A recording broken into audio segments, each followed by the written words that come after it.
There's magic in good communications. There's magic in the human touch of words. It was said the pen is mightier than the sword. That's true. Words are powerful. Words are almost godlike. I'm an amateur on some of these studies, but an ancient verse says, God was the Word, and the Word was God. Wow, powerful language to illustrate how powerful the Word is. Words can be life-changing. Words can give life. Words can formulate ideologies, democracy and freedom and capitalism and all the things we enjoy in this unique country.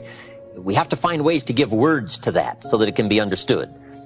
Words form the pictures of our minds.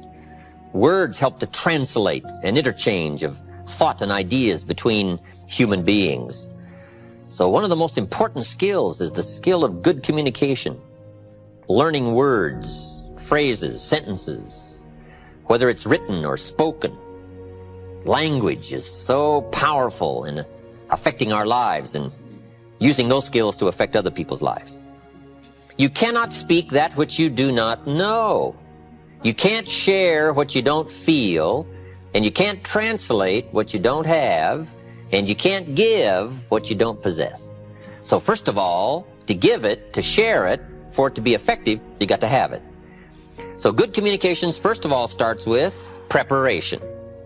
Key word. Preparation is simply getting ready. A lot of life is just simply getting ready, preparation. Now, to get ready for good communications, you got to spend part of your year, part of your day, getting ready for the next day, part of the week getting ready for the next week.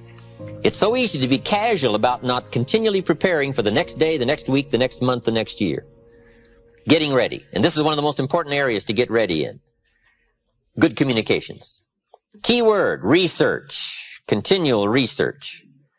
We've got to continually learn, continually grow. So key word, research, preparation, getting ready. Preparation is like building an account from which to draw. When you get ready to talk, you want to make sure you've got a verbal check that'll cash. Here's the power in good communication. When what you say is only the tip of the iceberg of all you know, that's when communications becomes powerful. When what you say is only a portion of all that you know because you've gotten ready for this moment, this time, this occasion. I'm sure we've all been around some people who very quickly told us more than they knew.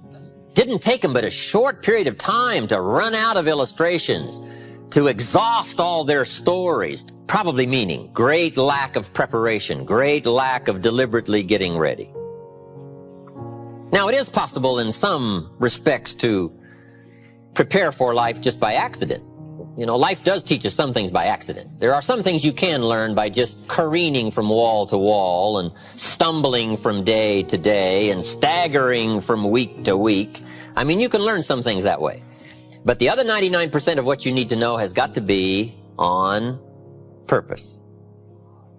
Preparation on purpose. Good phrase. Am I engaged in preparation on purpose to get me ready to do in communication the skills that are necessary to take me where I want to go? Good question. And that's what we're here for, to ask some of the tough questions. Let me give you now some key words that'll help us to prepare for good communications. Key words. Number one, interest. To prepare for good communications, take a new interest in life. Here's a good pledge to make at the beginning of the day. I'm going to be more interested in this day. I'm going to see if I can get more from the day. Boy, it's easy if you're not careful to just try to get through the day. But sophisticated people learn to get from the day. They don't want a day to go by without gathering up some new ideas, some new impressions, new color, new nuances, new sense of worth and value. They gather from the day, interest. And here's two of the major subjects to study with interest, life and people. Develop a new, sharper interest, new, sharper focus on life and people. What's happening, what's going on. Now, that new commitment to a new interest for the day will get you ready for the years to come with better communications. Because to say it well, you have to feel it well. To say it well, you have to know it. And to know it, you just got to go through the laborious process of gathering, extracting the information. So that's the first word, interest. Here's the second word, fascination. a bit beyond just simple interest. Interested people are probably satisfied that it ticks. It ticks. And that's good to know. It ticks. But fascinated people want to know what? What makes it tick? Fascinated people aren't satisfied usually with surface information. They've got to know more than just what appears. What's really going on? The hippies had a pretty good question in the 60s. What was it? The hippies. Good question they had. What's happening? That's a good question. What's happening? And sophisticated hippies say, what's really happening, right? What is really going on? What's making things tick? What's making things happen? Why do people feel like they do and think like they think? What is the difference between success and failure? Who has the appetite and who doesn't have the appetite? This whole fascination about life and people and circumstances and society and money and banks and churches and sermons and books and records and life experiences and enterprise and nations and color and races and religion and a whole fascination for this wide panorama of life and life experiences. I'm telling you, if you'll take a new fascinated look at life and what's going on, it will now show up in color and sharpness in your future communications. It'll have a new reach and a new depth. It'll have a new insight, a new excitement. Now, I've got a good experiment for you to try.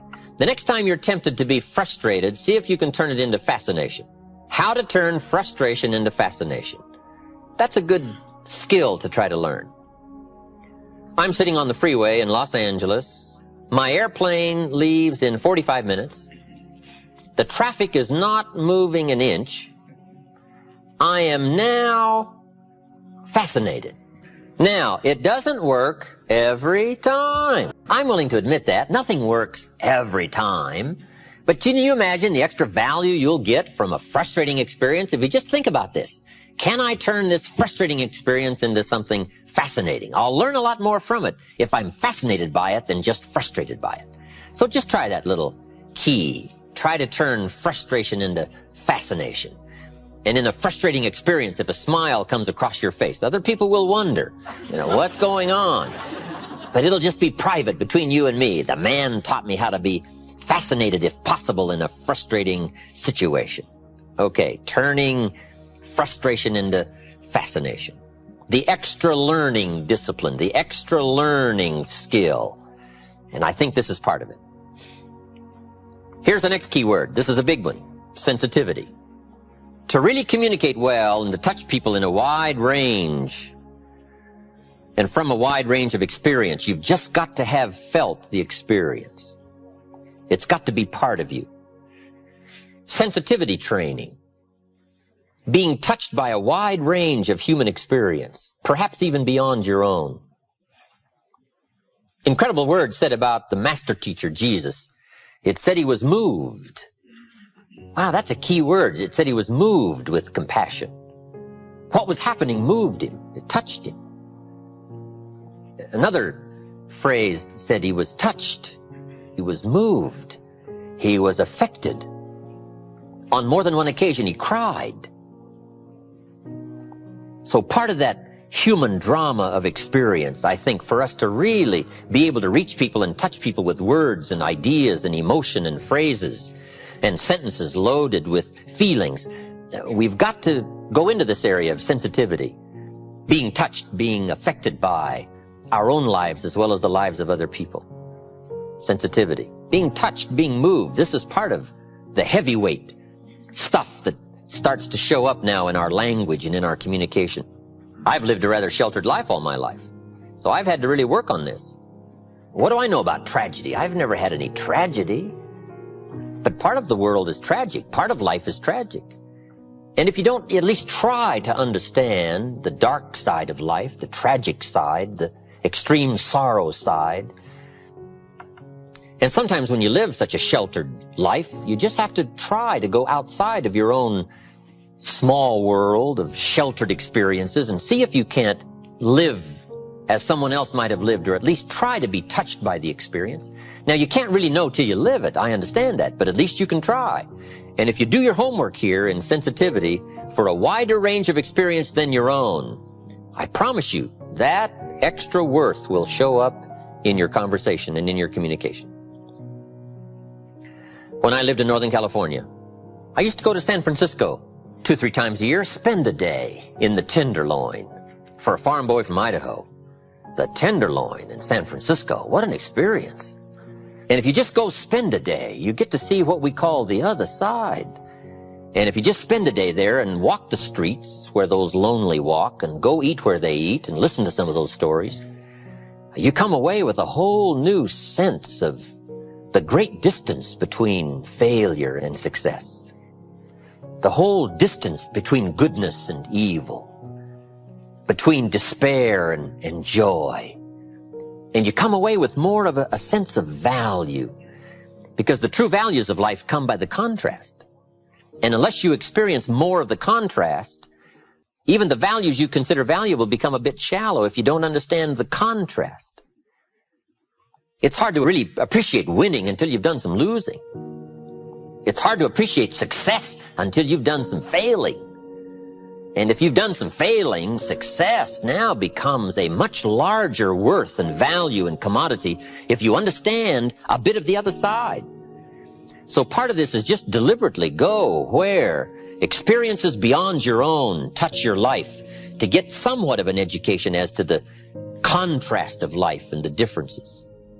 It'll educate your mind and educate your spirit.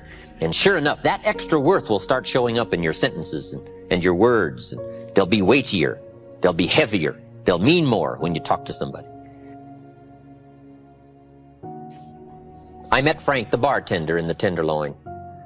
Frank is a bartender in this sleazy little bar. You wouldn't believe this place. Frank sees more tragedy in a week than most people see in a lifetime, if you work in one of those places. I'm visiting Frank one day, and Frank and I are talking. Frank says, see that lady sitting over there on the bar stool? And I said, yes. He said, how old do you think she is? I said, she's 45. Frank says, she's 25. I said, wow. He said, that's Cookie. Her name is Cookie. He said, Cookie used to be a go-go dancer back in the go-go days. But then he said Cookie developed some kind of bone disease in her legs and her hips. And he said now she's had all kinds of operations with the bolts and the pins trying to hold her together, and says now she's a cripple and she can hardly walk, so her go-go days are over. And sure enough, Cookie was very crippled. Frank says Cookie also has a little boy 5 years old, and he's dying of leukemia. So he said Cookie comes several times a week, sits on that bar stool, and plays a little music to try to cheer up her life. And she usually drinks far too much, and gets wasted, and I have to call a taxi to come and take her home. Wow, I thought, Cookie, how come her life worked out like that and my life worked out like this? How come I get to travel around the world and Cookie finds it hard to even get home? That kind of exposure, that kind of sensitivity, that kind of study. Now, you can't really know it unless you live there. I understand that. But you can go a great deal into trying to understand a wider range of human experience. And if you will try to let those experiences touch you, let them affect you, let them educate you, let them give you a broader range of emotional wealth and worth, I'm telling you, that extra worth will start showing up in your language, in your words, and in your sentences. And you'll be able to touch people that you couldn't touch before. You'll be able to reach people you couldn't reach before you had the experience. Your words will have more of a drawing than they had before just by going through some of these experiences. So I'm asking you to consider the word sensitivity and ask yourself, what could I do and what experiences could I make sure that I engage in that would give me a broader range of understanding of human suffering as well as human joy, of the dilemma as well as the confidence.